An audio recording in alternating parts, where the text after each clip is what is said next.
Just want to talk Sycamore football? That's good. All right, guys, we have offensive coordinator Mike Sanford. We're going to go until about 2 o'clock. Start questions. Mike, when you watch the film, what stood about your offense in that opener? I think just we got into a rhythm, we got into a flow, and did some good things moving the football down the field against a very good defense. And I think we saw that even watching the tape.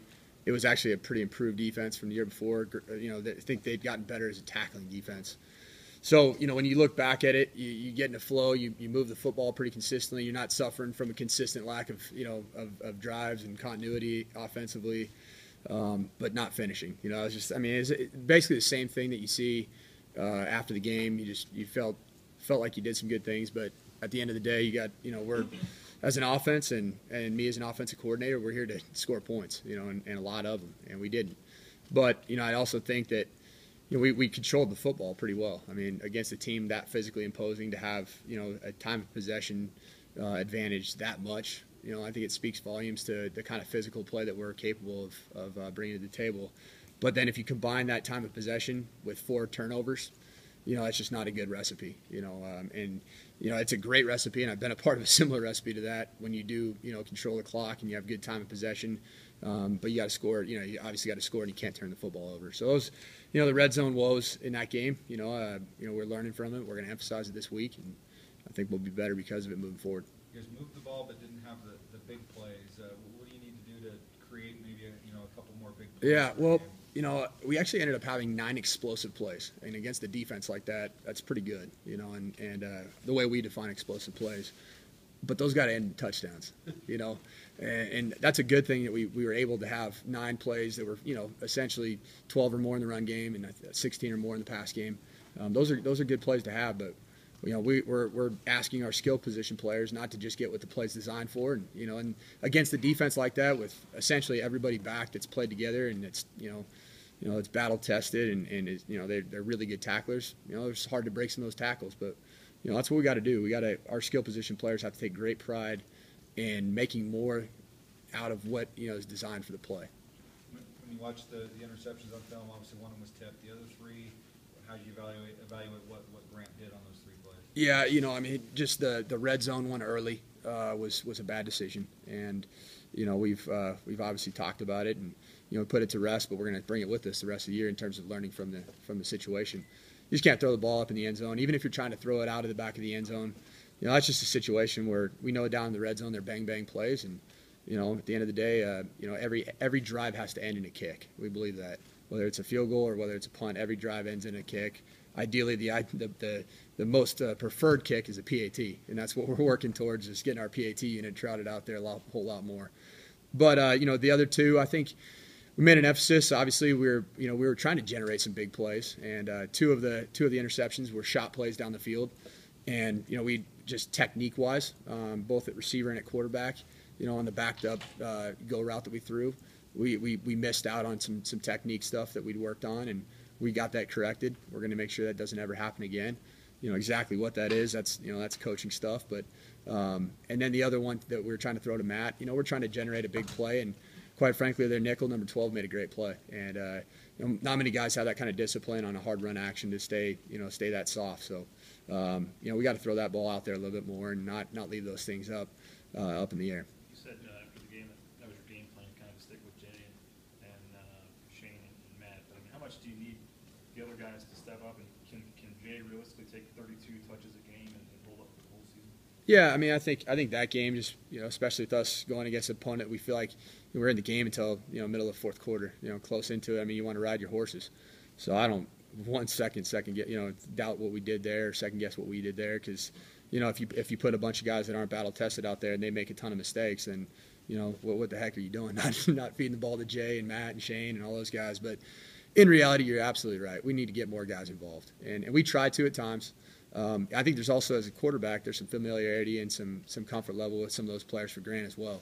And then a lot of Jay's receptions were just taking what the defense gives you. We didn't call those plays specifically only to get Jay the football. They're playing soft coverage, and we checked the ball down, and those were great decisions, and it led to the touchdown drive. So, But we got to get some of those guys going. We got to get our backfield going. With getting Devin Demas and really Jack Fields. Want to see him get going a little bit too, and see what those guys can do. And then really at receiver, I mean, Chaz Anderson, he flat out ran by one of their corners and just a little bit short on that ball. And that's one that, when you're breaking in a new receiver that's got some legitimate juice down the field, it just takes a little bit of feel for the quarterback to get used to him. You can do it in practice, and we've completed a lot of them in practice. But once you hit that first one in a game, you feel good about it going forward. You watched the film on the plane right back, I assume? Oh, yeah. On iPad or laptop? Yeah, so we actually have our iPads get loaded in the locker room right after the game. So watched every bit of that film, watched it probably about 3 or 4 or 5 times, and I think the biggest takeaway, like we said, I mean, is that there's a lot of things that we can build on, and there's some very correctable things that ultimately led to us losing that game, and we're going to get those things corrected. We already did. We've talked about it ad nauseum around here with our players, and those guys take great pride in what we're trying to do. Do you take notes, I assume, and like the next day you look at it again with what you wrote down in your notes, or how do you kind of? Yeah, so the first time I generally watch it, I'll watch it by myself and just kind of watch the raw footage and just try to get a feel for obviously what I was calling and the flow of the game, and I always do some self evaluation in that early on, and then also when you're watching that, you're looking for the stuff that is instantly correctable. And anytime you're on a plane flight home, or you have your players right there with you for 5-6 hours, most of those guys are pretty tired, but you have a chance to go back and maybe not jump a guy's case, but have a chance to have a good conversation about what you saw or what you did and how we can get this thing corrected instantly. And that's a good thing sometimes about those road trips, is you can get that kind of that instant correction, which I thought was good about that. And then the next day you come in and you grade everything. I grade everything, every single play. The good thing about the way that we do it here offensively is every single practice rep these guys have taken from spring ball until fall camp, they've been graded on. Every coach grades every play of practice. So they get a handwritten sheet that has practice corrections, notes, grades. Is it what we're looking for? Is that our standard? And that's something that I think has helped us, and especially get a jump start on a new system. I think they've done some good things. And then you have a chance to watch it with your players after you'd graded it. Those guys have already watched it themselves as well, and I always have the grade sheet for them ready to go so they can watch it before I actually have a chance to talk through it. So there's triple, quadruple, double check on a lot of these different ways to correct the mistakes. Shane has weird stats. He's leading the nation in catches, and he's 170th in yards per catch. How do you get that down a little bit? Yeah, we'd like to get him a couple more of those catches that are down the field. I think that a little bit had to do with what the defense was giving us in those particular plays. Some edge stuff that they were doing. So we flipped it out there horizontally to him. The other thing too is those are some possible break tackle opportunities for him. And so we got to make sure that that he's broken a ton of tackles. He broke a couple in that game, but he takes great pride in breaking tackles, and we're gonna find a lot of ways to get him the ball down the field more. And I think there were some opportunities in that game when you watch the tape to get him the ball down the field. It just didn't happen. But then get him on the reverse, and he gets a nice play. Had a good run. A couple of those sweeps that we ran, did a nice job kind of busting through some arm tackles. So, we feel pretty good about what, where he's at.